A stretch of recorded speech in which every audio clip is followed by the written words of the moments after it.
Oh, wait, we have an announcement. Prizes will be at the airplane table. That message just flew in. Professional comedian right here. Okay. So guys, were we able to? Yes. Okay. So while that was happening, we were able to pick a volunteer from the audience because we're sneaky. And what we're going to need now for this next experiment is another volunteer. Can I get the house lights up again? I need someone who is out. This person's raising their hand. I haven't even told you what you're going to do. We want someone to cut off a toe. Hands down. Wow. You don't care about mental illness, do you? I need someone who is outspoken. Maybe you've been told you're opinionated before. Someone who's willing to make bold assumptions. Well, oh, come on. And what about do you know if your friends are opinionated? What, are you three ladies together here? The three of you? Yeah. Which one of you is the most opinionated? You're the tiebreaker. You're saying her? Come on up. Come on up. And normally I would ask you for your name, but I don't want to know your name. We'll find it out later. Oh, we are flower power tonight. I love it. Okay, so you're going to sit in this chair over here, and you'll see what's happening momentarily. Okay, and again, don't tell me your name yet, but I do want to know it at some point, I promise. Okay, now we're going to bring out momentarily our second volunteer. And do we want to bring out the person now? Okay. Yeah, we have him backstage. So I'll explain to you what's happening while we bring out the second volunteer. So one of SoulPancake's most popular series online is something called Reverse Assumptions. Has anyone seen Reverse Assumptions? Does anybody know what this is? Okay, fantastic. It's an exercise where we ask strangers to talk to each other without knowing anything about each other. And they're going to make assumptions about what the other person might look like. And we've done it in videos, and we're going to do it tonight live for the first time. Okay, so do you both have your microphones? Yes. Great. Now I'm going to, for purposes of clarity, call the volunteer next to me person number 1, and the volunteer on the other side person number 2. And throughout this exercise, I'm going to ask you both to please not give too much away about what you might look like, what your style's like, how old you are, because we want you to really make assumptions about the other person. So let's please start off just by saying hello to each other. Hello. Hello. Well, hey, how are you doing? I'm fine. How are you? I'm good. I think you already saw me, so did you? Good, okay. No. All right. Okay, sure. now, I'm just making sure you're keeping honest, you know? Okay, now, just based on what you heard, which was just a few sentences, I want you to start to visualize what you think the other person looks like. How old they might be, what kind of clothes they might be wearing, if they have any facial hair or tattoos, and get specific. Like, what are you picturing in your head? And we're going to talk through you can have a conversation with each other, and I'll help you along. So maybe start person 1 by asking person 2 about their family. Sure. Hey, person 2. Hey. How you doing? I'm fine. How are you? I'm great. First of all, you have a very beautiful voice. Oh, thank you very much. You're welcome. Hey. So tell me, do you come from a big family? Yes, I do. How many siblings do you have? I have 2 brothers and 2 sisters, so 4. Damn. Okay. Mama and Daddy were busy. Yes. Person 2, do you want to ask person 1 about their family? Yes. Person 1, how large is your family? It's Papa was a Rolling Stone. I got to count. There's 5 of us. Okay. Yes. Siblings. Okay. How many brothers? How many sisters? All sisters. Oh, wow. Yes. Oh, wow. I That's know. a good piece of info. Now, I didn't ask you. How many brothers, how many sisters? 2 brothers, 2 sisters. And you're the middle? I'm the baby. Aw, me too. We're the best. I know we are. We are. Save the best for last. You guys are going to be best friends after this. I know it. Yes. Do you guys want to ask each other if you're in relationships? Sure. And if you are, what you like about your partner? Listen, I want to get deep with this. So, are you in a relationship? I am not in a relationship unless you count me being in a relationship with myself. You better preach. Amen. What? I find that my partner is like one of the best persons I've ever met. Yeah, listen. She's so easy to get along with, and we have the same sense of humor, so it's really great. So you're okay with same-sex couples, apparently. Yes, I am. Got it. Same sex, Perfect. one sex, unisex. Got it. Love it. When was the last relationship?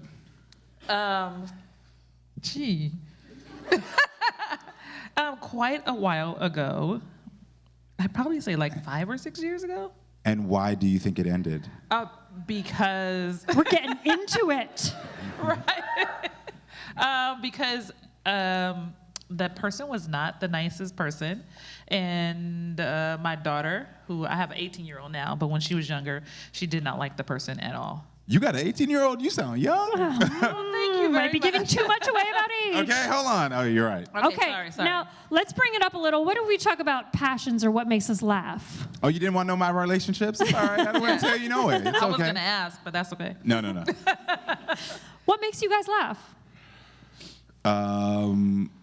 What makes me laugh? Yeah. This is hilarious, by the way.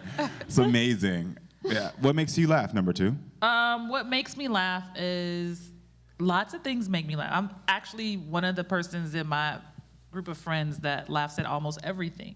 Like, I enjoy stuff. I'm so happy to be alive and be healthy and all those good things. So I'm laughing at everything all the time. I love your outlook on life. Can we just give number 2 a round of applause? Number 2, is your life's mission to be Oprah? No, but I'll take Oprah's money. Amen. Okay, just checking. What about you? What makes you Go laugh? for it. I don't know, a lot of things. My kids make me laugh. They're really, really funny. One of my coworkers, he makes me laugh. He is just the funniest person I've ever met in my life. Okay. Who else? Oh, my baby daddy makes me laugh. I'm gay, by the way. You don't give away too much. I have a deep voice. So when I say my baby daddy, I kind of gave that one away already. Okay. And can you each tell us a short story about something that happened to you recently that you thought was funny or important or ridiculous? Sure. Number 2, you want to start? Yes, you please start. I'm not ready. Something that happened to me recently is I realized that I don't know how to trust people. Ooh. Yes. I realized that from early on, I have an issue with trusting because I've assumed that people would betray me quickly. And so acknowledging that, I've now come to the place where I now don't look at everyone through that same lens. And that only happened recently. Good lesson to learn. Unless I get robbed later on tonight. Yeah, exactly. And number 2, what's something that happened to you recently? Okay, I'm gonna piggyback off of that and be the complete opposite. And I trust everybody, which has always been a problem. So I'm learning to not trust everybody. Best friends. Because when you trust everyone, that could be an issue. So we should get together and trade some tips and techniques. We're doing it now. Okay. Now, before you guys meet each other face to face, I want to know what you think about each other. So, person number 1, do you want to start and describe what you think person number 2 is like? Physically? Sure, physically? Yes. I would say 5'3" to 5'7". Great, okay. I would say female. What race do you think she is? Race. I would say African American. Okay, what kind of hair do you think she has? I would say curly natural with a bandana around it. What color? What color's the bandana? Orange. Okay, so what's the rest of her style like? I say overalls and a really cute top underneath. Okay, and how old is she? She has an 18-year-old, so I'm going to assume 45-ish. Okay, and does she have any piercings or tattoos? Number 2, say hey. Hey. No tattoos. Vincent. Okay. She's a good girl. Okay, number 2, would you please describe what you think number 1 looks like physically? Okay, so I'm thinking number 1 is African American, Okay. a male, Ish. a male-ish. Okay, I'm thinking he sounds tall, but maybe not so tall. So maybe Sounds like tall. yes, like he has a very deep voice, but sometimes when you're not so tall, your voice is also deep. I don't know. Person number 2, I'm So gonna I'm need an thinking, answer. like- Tall or short? Okay, so I'm saying short-ish. Okay. So maybe like 5'7" to 5'10". Okay. And, what about his style? I'm thinking very relaxed and laid back. Okay. Yeah. Do you want to picture what he's wearing? Do you want to describe what you think he's wearing? T-shirt and jeans? I don't know. T-shirt and jeans. Okay.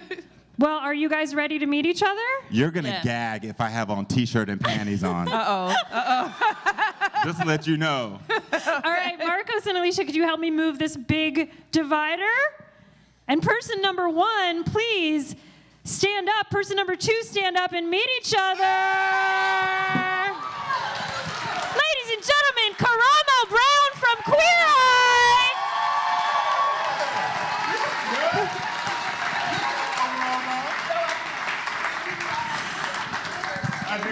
But they're well put together. Thank you, I appreciate it. So what is your name? Tanya. Tanya, thank you Tanya, I'm so Karamo. much. Hi, Karamo. Nice to meet you. Do you guys want to tell each other why you made the assumptions you did? Well, I can't remember all the assumptions I made right now. Orange bandana. I did, but I also did say natural hair. Yes. So I did hear that. And do you have any tattoos or piercings? Yes, I have 3 tattoos. What's the way Right you now. said yes? It's the way you said yes. Usually people who have tattoos be like, yes! You're kind of relaxed with it. She thought you were short. You did say short. I'm Yes, a you're not big. short at all. I was yeah. expecting a shorter I'm a guy. drink of water. Yes. Yes, you are. You thirsty? Yes. Okay, I'm joking. How old are you? I don't know if that's appropriate to ask now that we're face to face. It's so funny, these like sexist cultural I norms. don't mind. I'm 48. Okay, so it's close. All right. Yeah. Awesome. How about yourself? I'm 37. Yeah. Hey. that life left. And I have an 18-year-old as well. Okay. And a 21-year-old. A 21-year-old. Yep. Look at you. With my baby daddy right there. Thanks for joining Yes. us. Thank you so much. Thank you so much. And Karamo, So Much. I think you have some words to say about Yeah, biases that people have in life. Yeah, I really appreciate this game because what I think is most interesting, especially what I do, I have a television series called Queer Eye, and what we really Just do a little is, TV show called Queer Eye. y'all may ain't not seen it, so I ain't gonna even pretend. If you haven't, season 2 comes out in 2 weeks. Please tune in.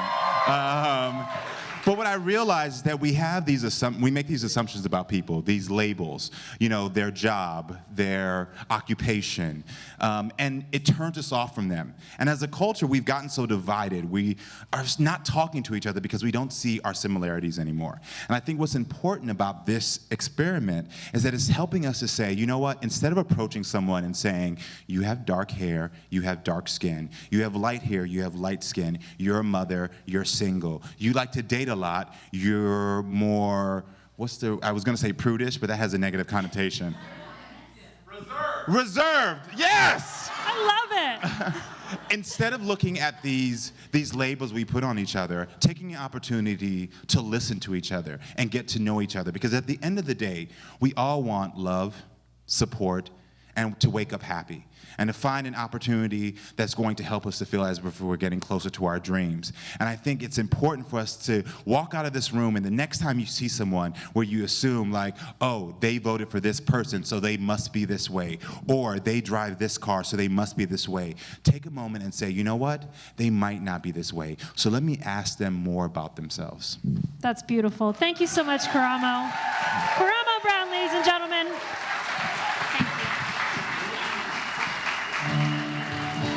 Is it dancing on now? Yeah. Where does this one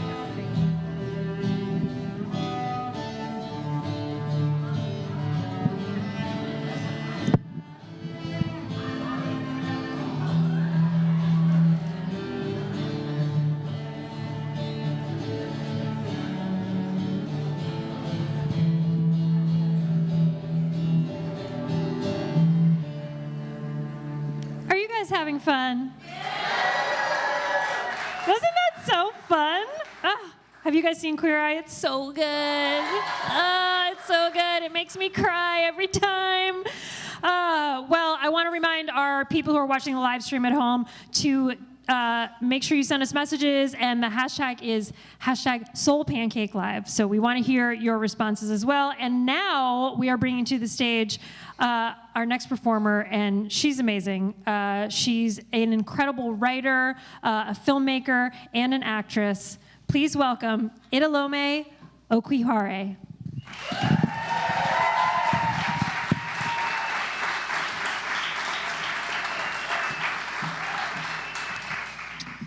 Hi.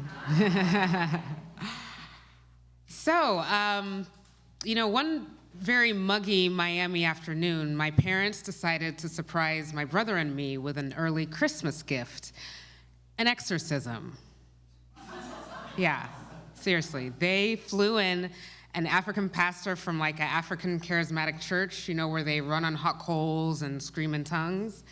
Yeah, they also perform exorcisms on a weekly basis. The exorcism was primarily intended for my brother, who has schizophrenia, because my very loving but very superstitious Nigerian parents believe that mental illness isn't just a disease, it is also a demonic curse. So once it's removed, my brother would be cured and perfectly normal. My parents also believed that I needed to be cured because the fact that I was 31, unmarried, unemployed, and childless clearly wasn't normal. And the fact that I would make dark and cynical jokes about being 31, unmarried, unemployed, and childless was also not normal. They believed once my curse was removed, I would be married with 5 kids, and I would be a doctor or a lawyer. I would be normal and not dark and cynical. But who could blame me for being so dark? I'd watched my brother, this wonderful, smart, sweet person, be ravaged by a severe psychotic illness. And no matter how hard we tried, how many medications he took, how much we prayed, he didn't get better. He only got worse. And then there's my problems, which obviously pale in comparison to my brother, but I didn't think I would be 31 and unmarried and unemployed. I tried, online degrees, online meetups, online dating. None of it had worked. So I just shrugged and I said, well, that's life. Life sucks. But deep down, I didn't want to be so dark and cynical. I wanted to believe my brother would get better. I wanted to find Mr. Right. I wanted to have Mr. Right's kids. I wanted the whole white wedding and white picket fence. And most of all, I wanted to be a storyteller. I wanted to write plays, films, TV shows, novels, any way I could share my stories with the world and touch people's lives everywhere. But after years of rejection letters and disastrous dates, I didn't know how any of that was gonna happen, or if it even could happen. Hence the shrug. Life sucks. Well, my Nigerian family wasn't buying my life sucks motto. While my parents believed my demon could be exorcised, my relatives in Nigeria had a much better solution. They believed my brother and I had angered like one of the 500 gods and goddesses they worship, because apparently all Nigerian gods have very serious anger problems. So they wanted my brother and I to fly home and perform a traditional ceremony to make peace with the gods. The ceremony they wanted me to perform was one of the most revered and feared in all of Nigeria. It's the ceremony for Olokun, also known as the water goddess, known as the mermaid. When I asked my father what his tribe's version of the ceremony was, he said it was a ceremony of sanctification. I would be immersed in Olokun's river and brought up fresh and new, cleansed from my wrongs. When he told me this, I was like, but I didn't do anything wrong. He said, it is symbolic, like getting baptized. Oh, I said. And I believe you must sacrifice a white goat. Oh, that's kind of exciting. Then I asked my Mom, what's your tribe's version of the ceremony? And she said, we throw babies in the river. She said this with a straight face. Babies? I said, yes, but only the deformed babies. Oh, right, because it's perfectly okay to drown deformed babies. She said, oh no, they do not always drown. If Olokun decides to push the baby back up out of the water, it means it was meant to be deformed. Like a mermaid. It is a mermaid child. Now, even for me, that was one of the darkest things I'd ever heard, but it was also quite beautiful. The idea of a child being thrown away for being deformed and not normal. And then this beautiful goddess pushing the baby back into the world, affirming that she made it that way. It was never meant to be normal. But of course, my parents didn't really believe in gods and goddesses. Those were just myths. Demons, however, are very real to my parents. So there I was in their living room with this crazy African man waiting to have demons driven out of me. I tried not to laugh as my parents started to convulse and scream gibberish to the heavens. And then came the worst part, the dreaded laying of hands. This is the key moment where something big and unexpected had to happen to show that the exorcism was working. But when my turn came and the pastor laid his hands on me, he went completely silent. I am having a vision, he said. I was like, oh, great. He said, you are a storyteller, yes? You tell stories. Yeah, I said. He said, yes, I can see you sharing your stories and touching the lives of millions of people. Yes, I see it. God is going to use your stories to change the world. And at that moment, something big and unexpected did happen. I started to cry. I started to cry because he said something that I so wanted to believe, but I couldn't see for myself. My parents would say that they never told him I was a writer, but it didn't even matter because in that moment, he said the one thing I needed to hear to stop believing that life sucks and in the darkness and the cynicism and to start believing in white weddings and white picket fences. As I lay on the floor crying, I said to myself, okay, let's say this crazy African man is right. How can I be a successful married storyteller when I'm so not close to any of the above? And then I felt something push me off the floor. My parents and the pastor would say, oh, it's the exorcism. You are no longer a slave to the demon inside. I would say, yeah, right, because years later, I'm still unmarried and childless, and my brother is still very, very ill. And I still don't believe in exorcisms.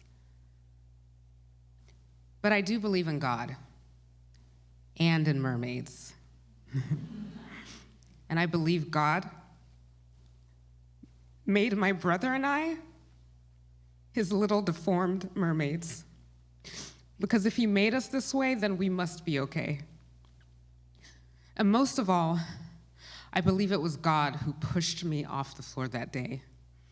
Because deformed mermaids can still be great writers and wives and mothers. All they need is a gentle push. Thank you.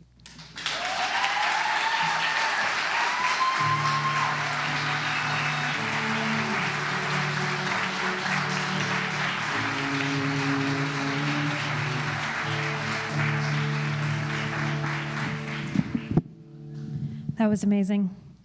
Well, we're going to keep it going with another amazing artist. She is an author, a poet, and the voice behind the immensely popular Twitter handle, So Sad Today. She has a new book that just came out last month called The Pisces, and now she's going to read from her book of personal essays called So Sad Today. Please welcome Melissa Broder.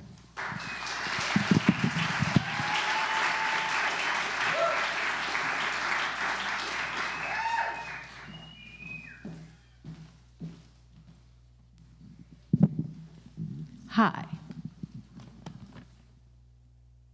I'm going to read an essay called Honk If There's a Committee in Your Head Trying to Kill You.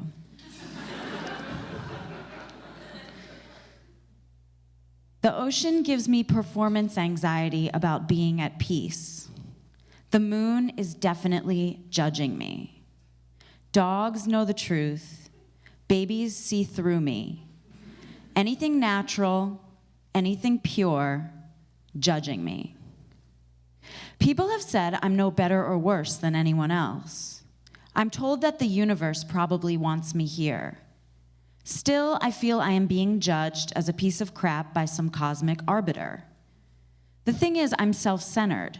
I guess I'd rather some cosmic judge thinking shitty things about me than no one thinking anything about me at all.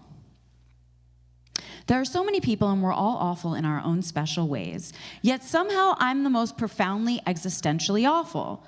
It seems unlikely, but that's how I roll.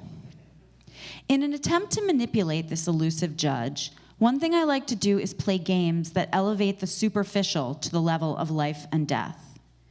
My favorite game is the one I play with calories. I pretend the cosmic arbiter is deeply concerned with my calorie intake. If the arbiter is judging me based on my calorie intake, then I can avoid judgment on a more profound level for worse things. I can channel my free-floating, all-consuming anxiety over the uncontrollable, i.e. the inevitability of death, into a more manageable state of sustainable anxiety. I can obsess about fruit and not my cosmic awfulness. Thus, I know the caloric content of every single fruit and vegetable. An apple is 100 calories. A sweet potato is 165 calories. One thing I like to do is buy the biggest apples and sweet potatoes I can find, like human head-sized fruit, just really roided up. Then I like to worry whether the calories are still accurate for the misproportioned fruit. Sometimes the cosmic judge speaks through other people. Sometimes it speaks through my imagined interpretations of how they perceive me. Mostly, though, the judge speaks through a committee in my head. Right now, the committee is saying, "Why are you writing about your relationship to calories in fruit? Nobody cares. There are bigger issues in the world." The weird thing is that I also sometimes claim to believe that the cosmic judge has an opponent. The opponent to the judge is an equally powerful, loving force who always has my back. For the sake of efficiency, I'll call this force God. I claim to believe my God exists because I have experienced its presence many times. I have experienced God through other human beings who have helped me. While individuals have let me down, collectively I've always been able to find help.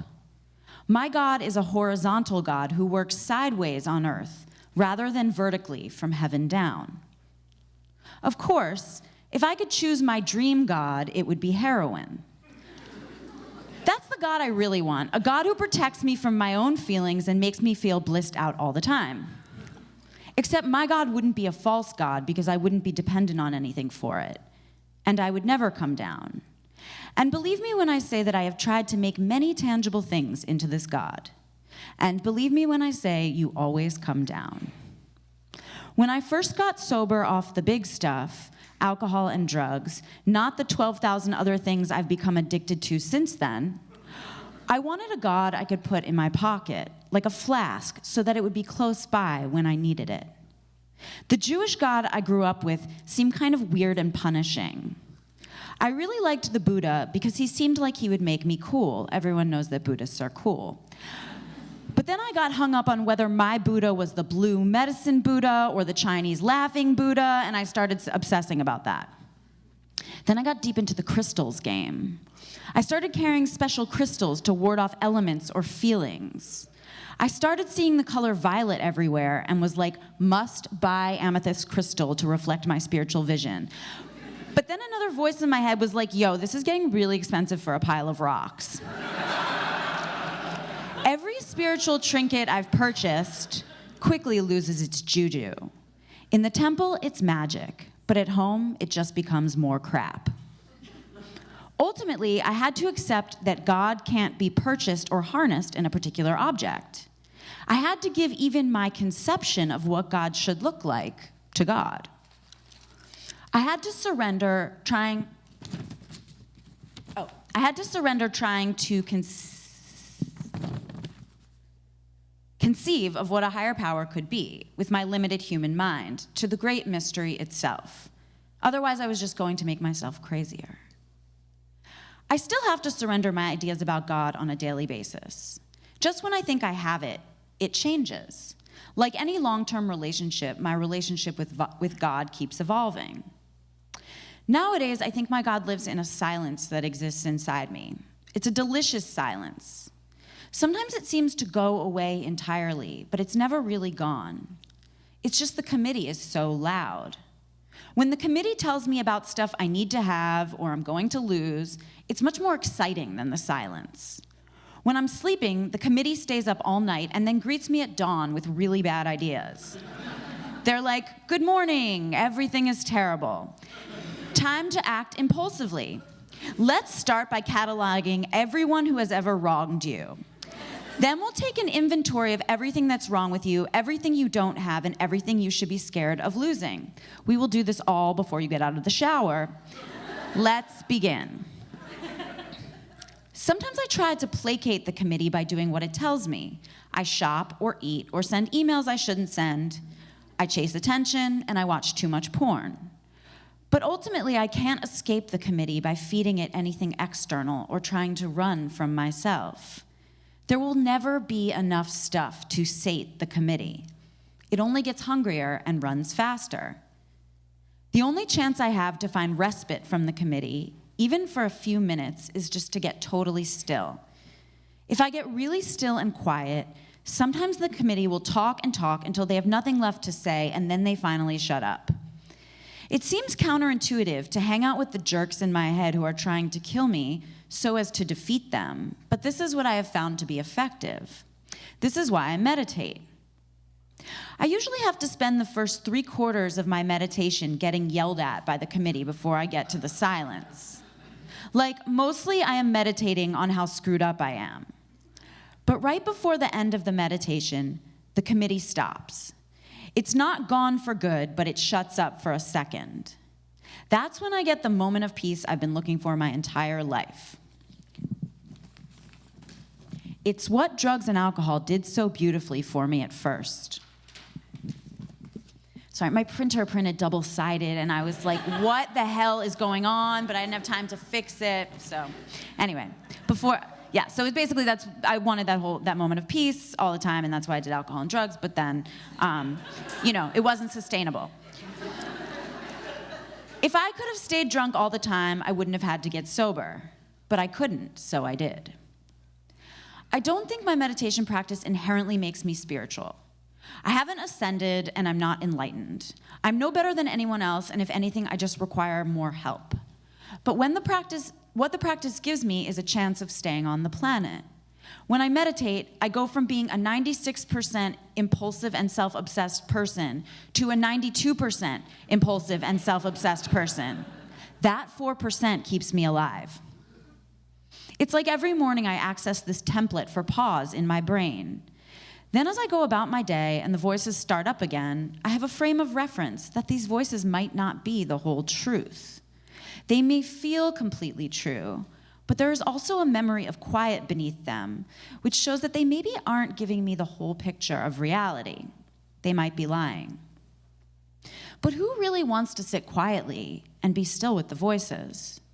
Sometimes I'll go without meditation for a few days because I'm having a really good time running my life on self-will, and I don't want God's silence or the space for reflection to ruin my party.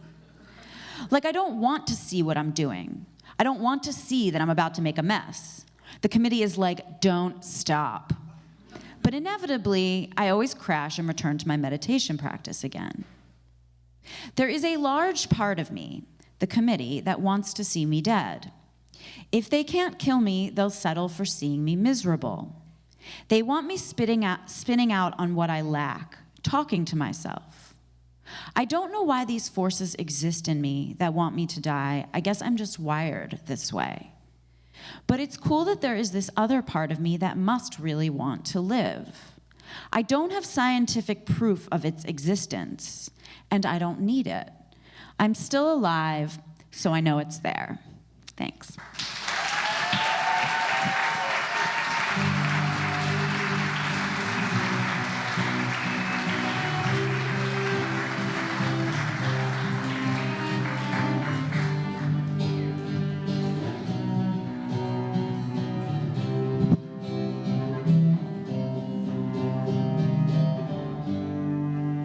Are you guys having fun? Guys, I've been laughing and tearing up a little at some stuff. I'm not afraid of my emotions, though. I do want to tell you, I also just found out that Why We Rise is also putting on this amazing event that they just extended to June 10th. So make sure when you guys leave, you check out werise.la. They have some incredible speakers, performers, artists. I mean, like legit. Common, Kobe Bryant, Shepard Fairey is one of the artists. Oh, now you're like, oh, that's legit. Yeah, it's real. We don't mess around. So make sure you check that out.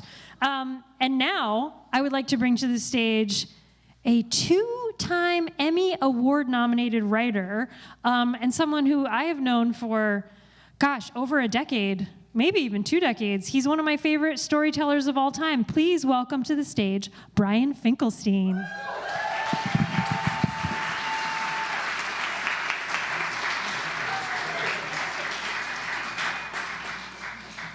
Hello. I like school assembly. So the standard commitment to work at the Humanitarians suicide hotline is 6 months. They ask you to volunteer for 6 months, and then that's when most people sort of wrap it up and move on. Not many people last longer. A few people like hang in there and last a year, but 6 months is the qualifying time. I was a volunteer there for 4 years because I'm an idiot. And I originally volunteered when I was 20-something. You know, when you're 20-something, and you know, I had hope. I thought I believed in things. And you know, you get older and you lose it, or you just think, who cares? But you know what I mean? But back then I did. I wanted to be. The thing I believed in is I wanted to be a therapist. I thought I would be a good therapist. I thought I was good at listening to people. I thought that was what I wanted to do. But you know, I thought, or even a psychiatrist, I thought maybe I'd go to medical school, but first I needed to go to, at the very least, I needed to go to graduate school. And at the time, I was a 20-year-old sophomore at Queens College, a prestigious Ivy League university, state school in New York. And I had a GPA of 2 point. And So to get into grad school, I needed some sort of like work credit internship type thing. So I needed to volunteer somewhere. So I thought, I'll volunteer at a suicide hotline. I saw a poster and I called up and got the woman on the phone, and she, I sound like I sound now, and so she was worried about me, and I eventually talked her into letting me volunteer. So I went to a church in New York where I lived at the time on the Upper West Side at about 8 a.m. on a Saturday for this orientation. And you walk into the church and there's like 60 people, just like all different, like New York, just a melting pot of people, just different ages and weights and ethnic groups and just all types of people. But right away I see a guy that's clearly the guy in charge of the suicide hotline. He's sort of like gray-haired, like hippie turned a little corporate. You know what I mean? He's got his like his plaid shirt, but it's tucked into his khakis. You know what I mean? Sitting on a desk, and he's dipping a chamomile tea bag into an NPR coffee cup. I know who this guy is. And he starts off by saying like, "Hey, all right, thank you all very much for coming. My name's Glenn. Really appreciate it. Namaste. Listen." Even though we're meeting in this church, right, these good Presbyterians lent it to us, it's really nice. I just want you to know we're not affiliated with any sort of God or any sort of like religious agenda. So if that's why you're here, this isn't going to be for you.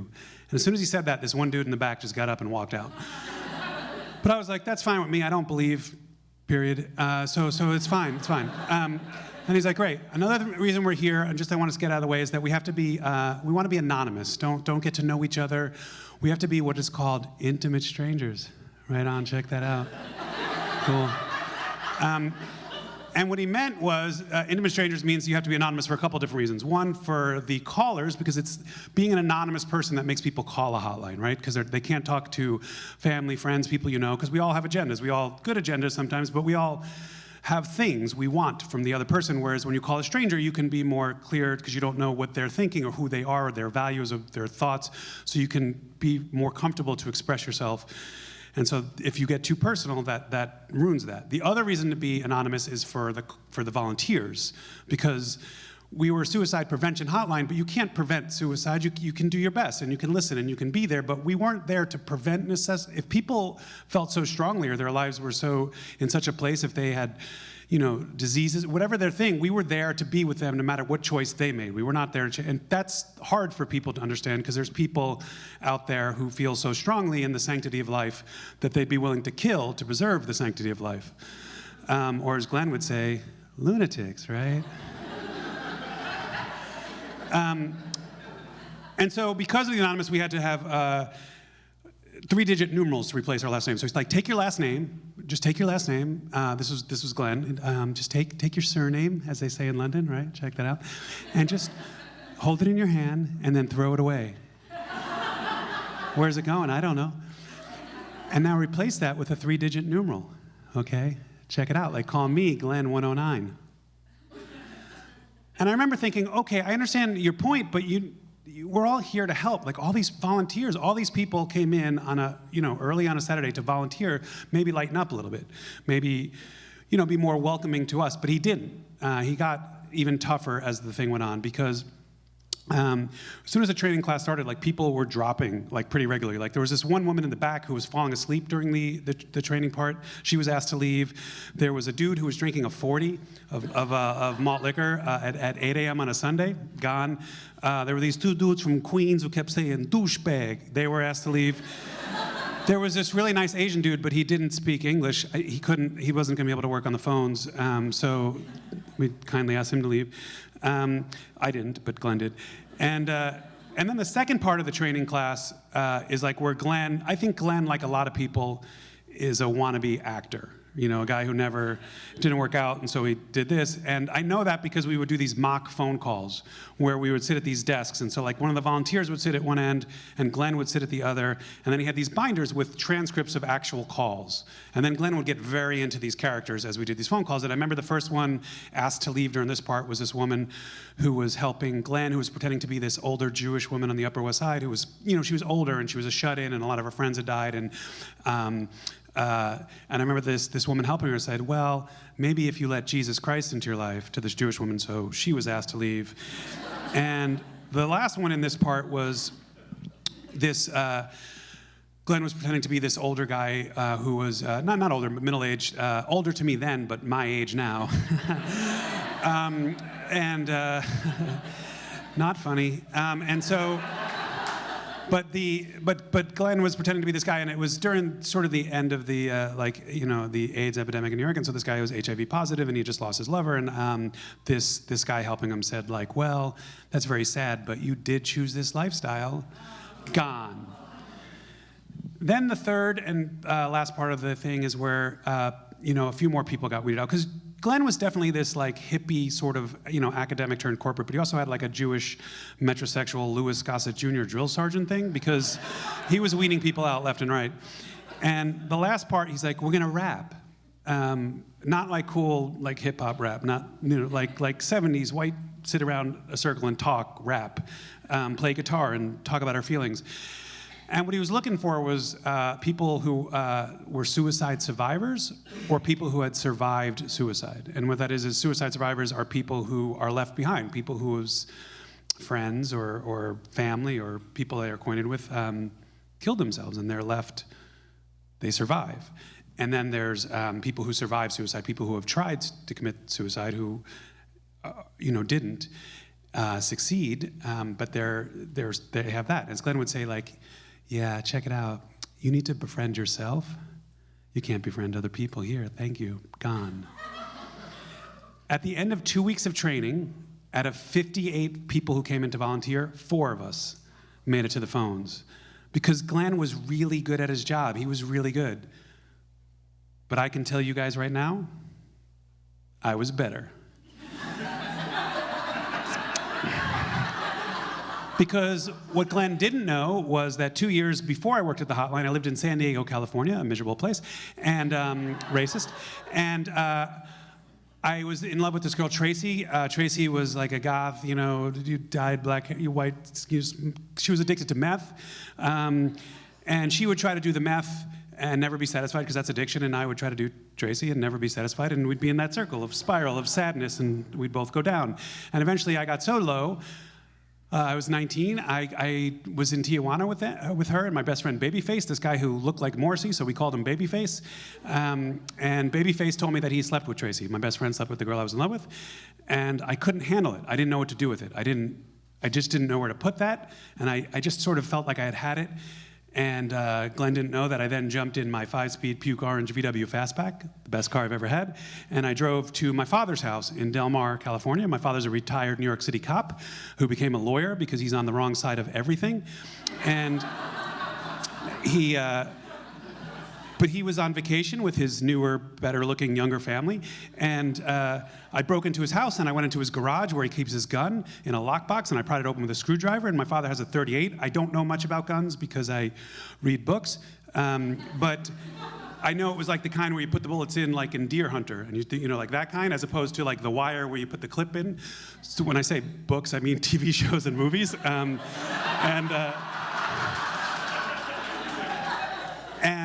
I know it doesn't have a safety, and it has a trigger, and so I just put the bullets in, and I kept the hammer down so it was still, the safety was on. I put it in my pocket. I went to my dad's house, and I got a bottle of tequila.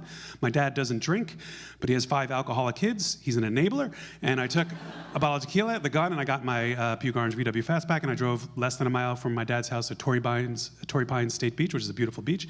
Sat in my car, and I took the bottle of tequila, and I just drank half a bottle of tequila in one sip, just till I felt that warmth that comes from tequila. And I just sat there, and I got the nerve up, and I loaded the gun, and I pulled the hammer back so you can just sort of tap it and it goes off. And I took the gun and I shoved it in my mouth.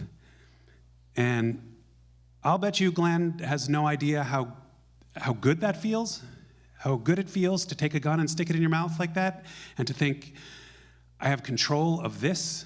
I don't have control of many things. I don't have control of a lot of things. I don't have control of anything, but I can control this. I can control the end. I can control this one thing, and that feels good. Even now, saying it, like right here now, I mean, things are okay, don't worry. But, I mean, they're not great, but they're okay. But even that it just felt very good, and I bet you Glenn doesn't know that, and I had the gun, and I know I was gonna do it. I was close. This was not a false, I was there. I know that. The problem is, tequila, I'm not that kind of guy. I'm not like a tequila, like I want to be like a man. Like I want to be like Bukowski or Hemingway or Muhammad Ali. Like I'm not, like on the scale of men, like those guys being here, like I'm Dr. Phil. You know what I mean? Like that's, so what happened was I threw up on my suicide gun. Like a lot. And there's something about that snaps you out of that moment. And it did. Like the absurdity of it, the joke, the cosmic ridiculousness of it sort of snapped me out of it. And I realized, like, that's not me. That I'm not the guy who pulls the trigger, which I needed to find out that way. And so I, like, put the gun back and I put it under my seat. I wiped the puke off me, and I went outside in Torrey Pines, which is a beautiful beach. If you've ever been there, it's like a covey sort of thing. There's often dolphins in the water. There was a beautiful full moon that night, and I went into the water, and it was freezing because it's the Pacific. It's not a hospitable water. And I went in there, but it was beautiful. It was a beautiful night, and I was in the waves, and I realized that in the water, that's what it is. That's what life is to me. It's that. It's terrible, it's hard. It's hard for everybody for different reasons, and it's all relative, but it's hard. But then it's okay. And then it's hard, and then it's okay, and there's every once in a while there are those beautiful, perfect moments, which that night was, where I was in the water, where I just had this feeling of like, this is a perfect moment, and this is okay, and that's enough. Just those perfect moments are enough. But Glenn never knew that, because I never told him. So at the end of 2 weeks of training, out of 58 people, 4 of us make it to the hotlines. As Glenn would say, oh, check it out, you're my Fab Four. Right on. Speaking of the Beatles, did you know that Brian Epstein, the Beatles manager, he killed himself? All right. So he tells us that when we go into the phone room that first day, he wants to remind us of the most important thing, that at the heart of all suicide is strong ambivalence. People most often don't want to do it. People do it because it gets to be too much. In fact, this is what he said. He said, if anyone ever says anything to you close to the idea of, I don't want to die, but I want the pain to stop, that's a warning sign. That's as close as we get to having a sort of bell go off.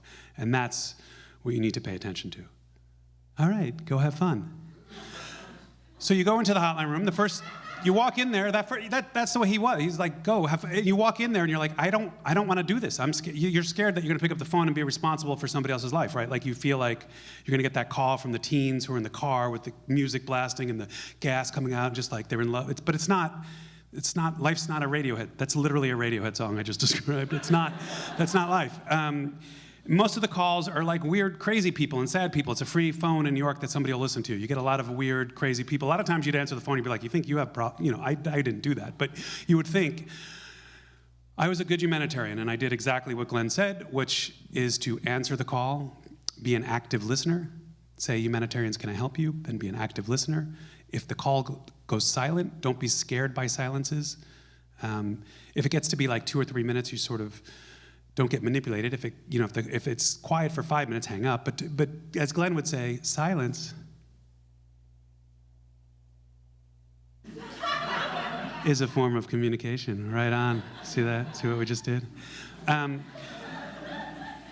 call should wrap up at about 20 minutes, but at 20 minutes, you sort of end the call. And the way you ended a call is you evaluated a caller's level of suicide.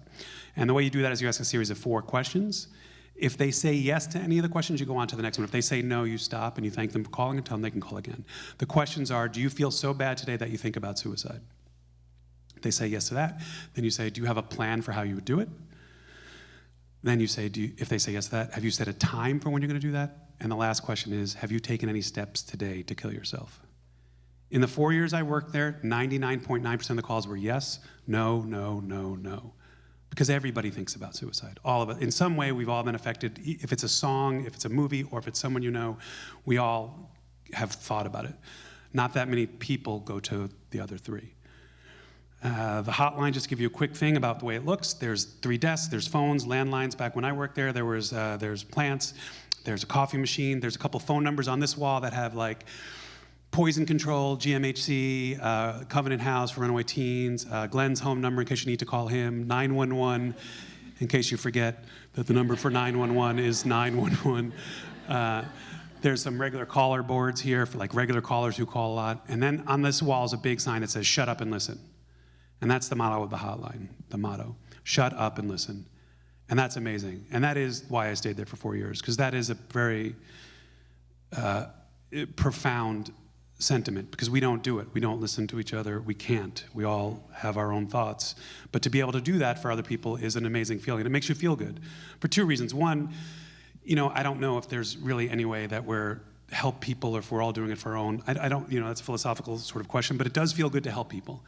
And then the other reason is you listen to people and sometimes it does make you feel like, you know what, I have to put things in perspective. My life isn't so bad. It's like, I said, it's like going to a park and if you see a squirrel and you think, well, at least I'm not a squirrel.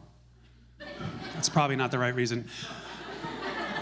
All right, so end of the training thing, 58, 4 of us. I worked there for 4 years. My last night, I get called in for the overnight shift. I come in, it's an overnight shift, is from 11 at night to 8 in the morning.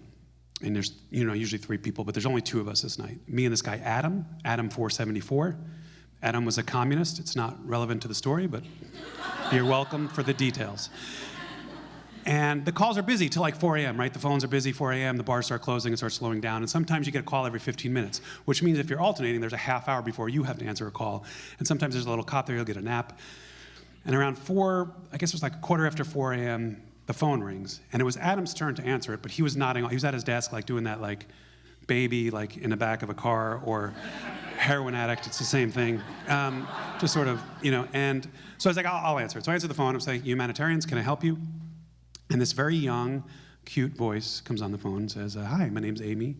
I was just calling, I was hoping to talk, and I was feeling a little sad. I said, hey, Amy, this is Brian. What's going on? She's like, I don't know. I feel sad, but my grades at school are okay. She was going to NYU, and so that's not it. And I have a good relationship with my parents. They don't always get it, but I know they love me, so that's not it. I have friends. She described she had good friends at school. She described 2 types of friends. I always like this. She's described she had movie friends, and then she had bar friends. I thought, that's nice. I would like to someday have some movie friends in my life. I look forward to those days. And so I was like, okay, well, that all sounds nice, but you said you were feeling sad, and that's not it, so what is it? And she goes, I don't know. She goes, that's the thing is I don't know, that some days I just feel this thing. And I was like, well, what's going on when that's happening? And she said, well, she didn't know that on any given day, she would have a really good day. And she knew she wanted to duplicate that. So the next day, she would try to control it. She would wake up at the same time. If that day she showered, then had her coffee, she'd repeat that. Try to control all the things she could. But then sometimes, despite doing all that, for no reason at all, she would just feel what she described as this hand come from behind her and just push her down. And I said, okay, what's going on when that happens? What are you thinking about? And she started to laugh. And I was like, what's so funny? And she goes, I don't know, I feel stupid. This is stupid. Calling a hotline stupid. I don't believe in depression. I mean, there are people who are depressed, she said, that she knows that there are people who are clinically or socially or whatever it is, but she didn't feel like she was. She feels like there's a privilege aspect to some depression and that people, she said in Rwanda, we could say Syria, that there are people who have real problems and they're not depressed, they're just trying to survive, so what right do I have? And I feel that way often. I feel like, yeah, I didn't get out of bed for 4 days, but it doesn't mean I'm depressed. And I said, I understand what you're saying, but it sounds like you're going through a hard time. She goes, I don't know, this is stupid. And then when she started to laugh again, I started to laugh with her. And now, this is weird, and I don't want to be inappropriate, but it felt like we were kind of flirting a little bit on the phone. Like there was that weird, I'm not even flirting. I just felt like we connected in a way that she was similar to me. And that maybe if I had met her in another place, she could be a movie friend. But the call had sort of reached 20 minutes, and I needed to wrap it up. And right when I was about to wrap it up, something changed.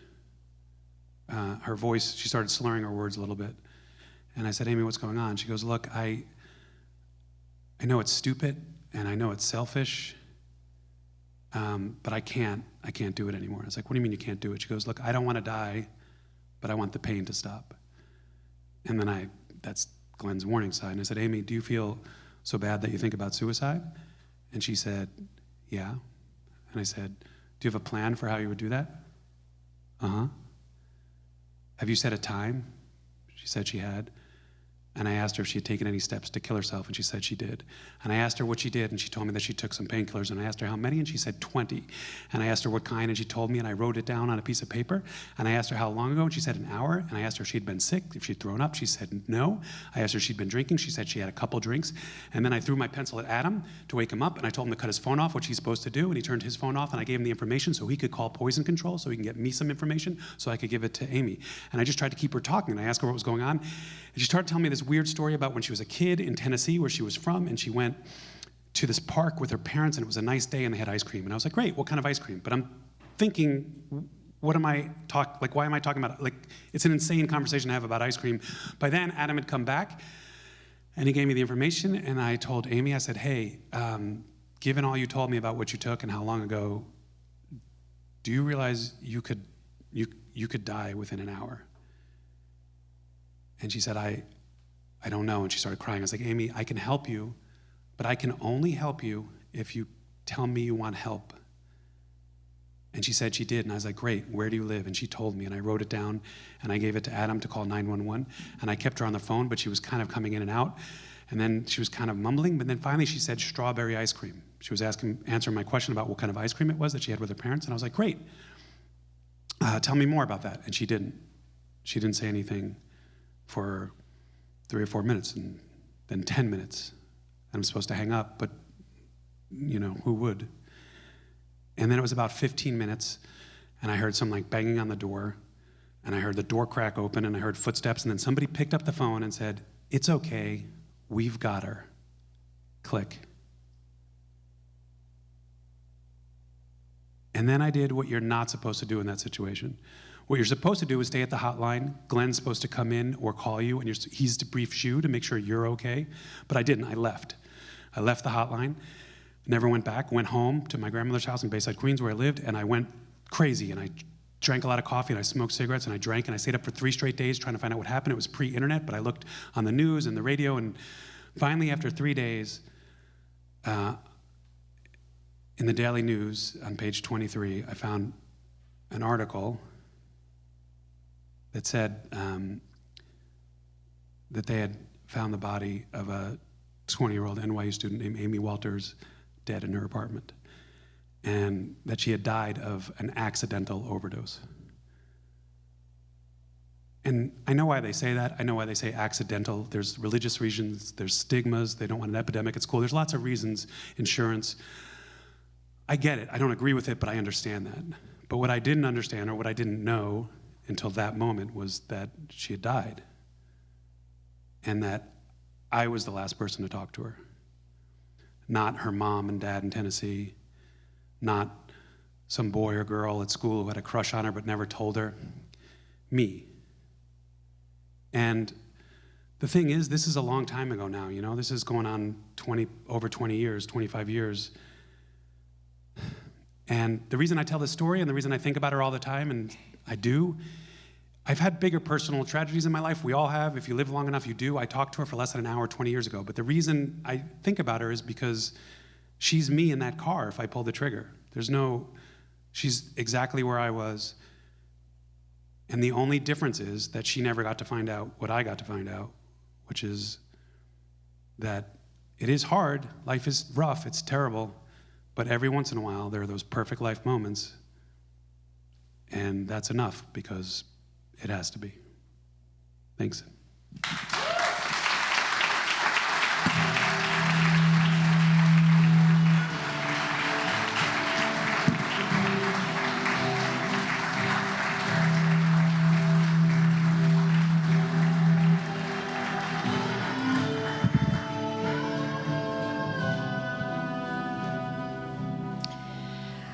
I want to remind everyone that tonight benefits the Crisis Text Line, which is an incredible resource. You can check them out online, but the Crisis Text Line number is 741-741, and they accept texts from anywhere in the U.S., and they connect you with a real live counselor. I also want to thank our incredible musicians who have been playing us in and out tonight, Sarah O'Brien and Tommy Fields. Give them a round of applause. And now I want to do something that is very fun. When you guys came in, you got some paper airplanes. Do you have your paper airplanes? We're going to do something very exciting. So I know that everyone wrote on their paper airplane something that's a burden to them, something that they want to let go, and then something that's either a solution or brings you joy. Don't throw them yet. Have they all been folded? I see someone hasn't. You haven't folded your airplane? Oh, she's making it out of her reserve sign. I love it. I love it. Okay, everyone's paper airplane is folded. Here's what we're going to do. I'm going to separate you into two halves. So let's call, basically everyone behind you this way is one group, and then everyone here is another group. So you guys, when I give you the cue, are going to throw your paper airplane this way, and you guys are going to throw your paper airplane that way, okay? And when you do this, I want you to think about releasing your burdens and sharing your joys, okay? So are we all ready to do this, okay? I'm going to count down from 5, and make sure you watch your eyes. 5, 4, 3, 2, 1. Woo! Okay, now what I want you guys to do is pick up a paper airplane that came near you that's not yours, open it up, and read it. And now, does anybody have one that they really like that they want to share? One that they've read that's not theirs? Does anybody have one they want to share? Maybe a funny one? Okay. Can we get a microphone down there? Do we have an extra microphone? Oh, great. We're going to give you a microphone so you can come up and read your paper airplane. We can just pass them out in the audience. Great. Thank you. Okay. You want to sneak over here? Let's form, if anyone who has one that they like, go over to this microphone and read it into the microphone, please. Sorry, our microphone's running away. There we go. Okay, we did it. You want to pop over? Anyone? There we go. Okay. The joy or the struggle? Read the struggle. I was a heroin addict for 12 years, and it cost me a marriage and many consequences. I've now been sober for 12 years. Incredible. Has anyone else here been affected by addiction from friends and family? I have. Anyone want to read another one? Yeah, go for it. Yeah, read it out loud. Great.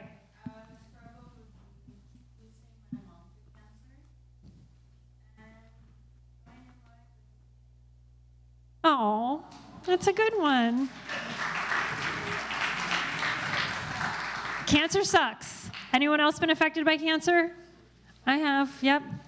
Okay, any other ones we want to share? Does anyone have a funny one? Yeah? You can project. I believe in you. The struggle is the Trump administration.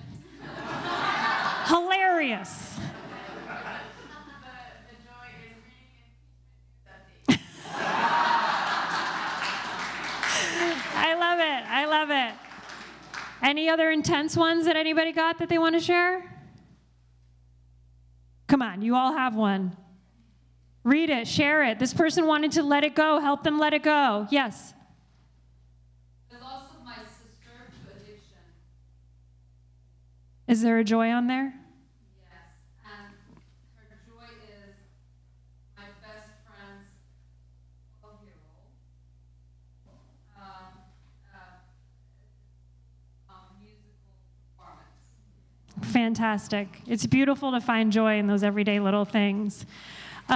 It sounds like a lot of people have been affected by addiction, which is obviously a mental illness and something that we can't turn our back on. And what I want to do now is to kind of get a visual to show you guys how intense and ubiquitous, unfortunately, mental illness is. So I want you to all take out your phones. This is not something we normally ask you to do in a live show, but you are allowed to take out your phones right now.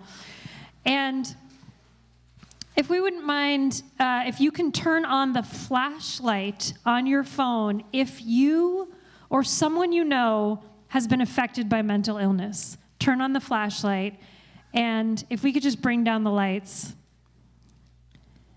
and just let these lights light the way. And I want to remind everyone, as you look around, that you are not alone.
What's going on, everyone? How's it going? Wow. I think that was, this is actually my first time in California. I flew in for the first time this morning, and I don't know who those guys are back there.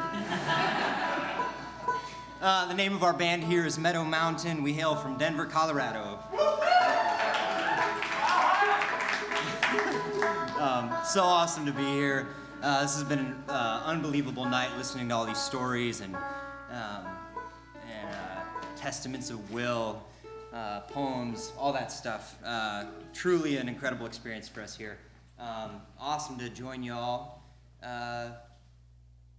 This is a very cool year for us at Meadow Mountain. It's awesome for Nick to invite us out here to LA. We are signing our first record deal tomorrow morning.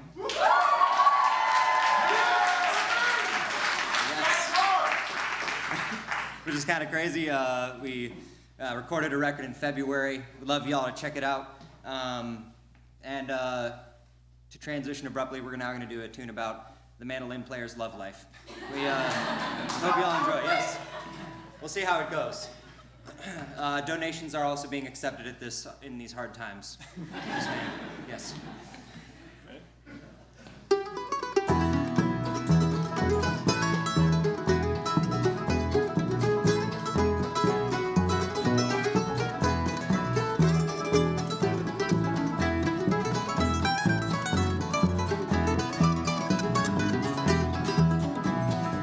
There was a girl who I could care for, with kindness and compassion in her eyes. She told me she was free, she didn't have no room for me, but she asked me still to join her for a ride.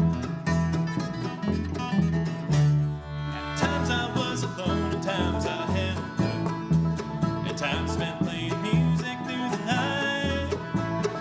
Then I learned the price you pay when you care too much to walk away. When you find another man behind her eyes. Please don't ask me to be your secret man. Don't hide me from the one you loved before. Your careless heart and I are through. You better turn me loose, let me go free, and I won't love you anymore.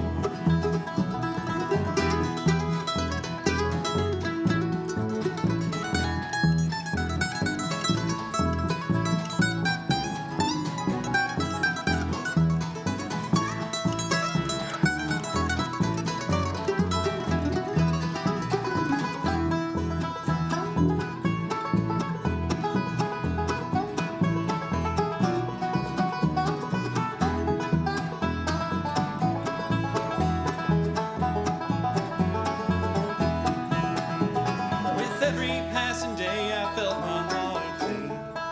Cold ashes, all that's left of that old fire. Still, the way she looks at me is just like words she doesn't need. And I take it all to heart, but not to mind. Please don't ask me to be your secret man. Don't hide me from the one you loved before. Your careless heart and I are through. You better turn me loose, let me go free, and I won't love you anymore.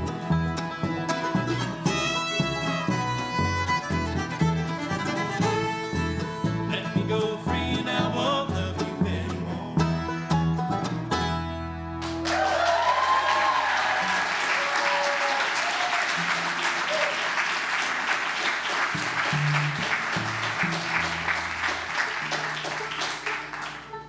Thanks a lot, folks. It is truly an honor to be here with all the other people who have spoken and told jokes and just been generally really inspiring.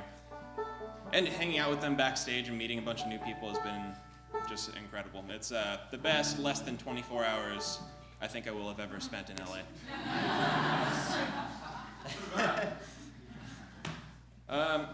We're gonna do George's tune now, right? Yeah. Our banjo player George Guthrie wrote probably the most optimistic sounding tune I have ever heard. And it's called the Flying Leaf Jig. Yes.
was talking to the guys earlier, and I don't think we've ever, except for the band contest scene this summer, experienced this kind of insane amount of build-up for the shortest gig ever.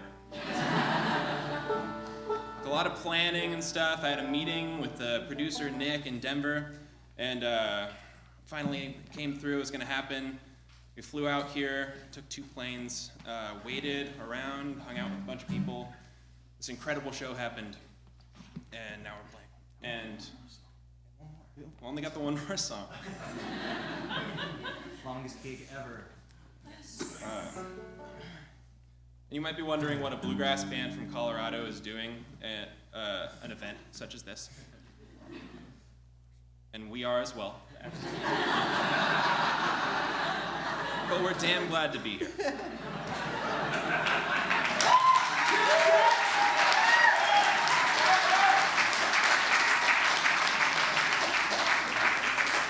That was downright poignant, Jack. Wow. Thank y'all for having us. How about a round of applause for everyone that's been up here on stage tonight?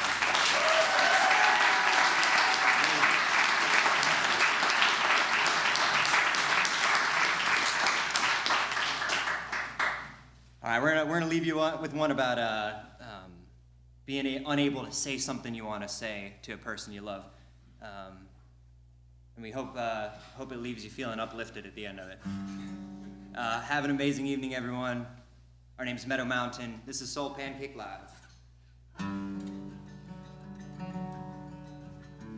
We want to thank all of you for coming out. I want to thank SoulPancake, Why We Rise, the Crisis Text Line. I want to thank Meadow Mountain, our musicians who've been on stage the whole time.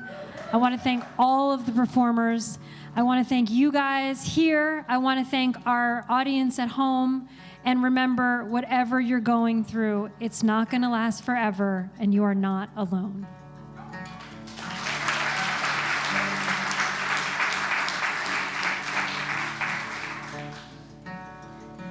Those nights felt really clear.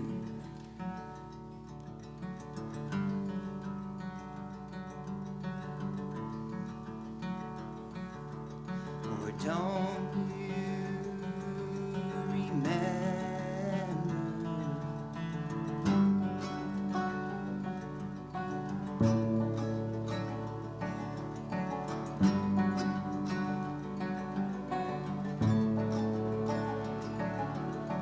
Far away we heard the sound of thunder.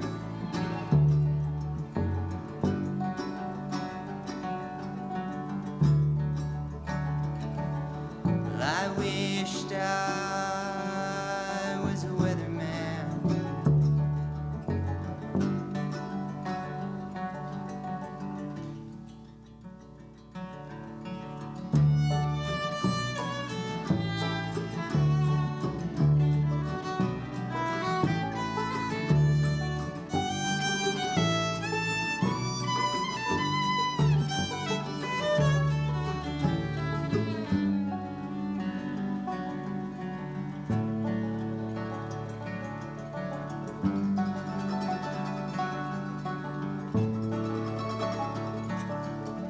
I stored away the last of the rain. I saved it for a sunny day.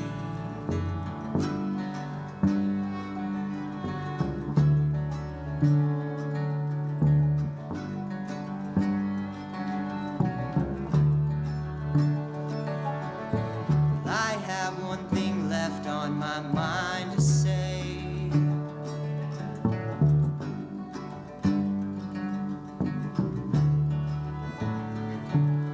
I'll send it